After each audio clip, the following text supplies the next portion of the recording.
Morning people! Nakaka-burn out ba maging VA? Honestly guys, lahat naman ng trabaho nakaka-burn out. I mean, for me, mas stressful nung nagko-call center ako versus nung naging VA ako. Kasi nung call center agent pa lang ako, daming metrics. Especially na galing akong Assure yun, sales account yun. Grabe yung metrics. Dami mo kailangan ipasa, may QA kayo, may ganito, may ganyan, ang dami. Pero nung naging VA ako, hindi ko naman sinasabing lahat, again, hindi ko sinasabing lahat ng virtual assistants walang metrics. Pero ako kasi wala.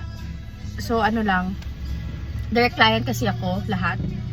So, kailangan mo lang talagang gawin yung kung ano yung inuutos sa'yo. Parang ano ka, parang personal assistant ka, ganun. So, walang metrics. So, hindi ako na-burn out, hindi ako nasa-stress.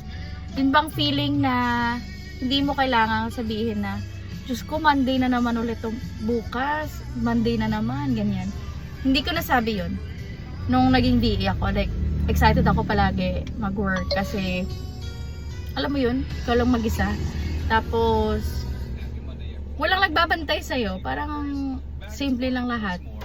Hindi mahirap gawin yung trabaho. Ganon. So, nakaka-burnout ba maging VA? Depende kung paano mo i-take, kung ano yung motivation mo sa trabaho. Kasi, kahit naman anong trabaho yan, kung, hindi ganon ka bigat, o ganun kadlalim yung reason mo kung bakit nagtrabaho ka o bakit nag-apply ka sa ganyang trabaho, mababurn out ka pa rin.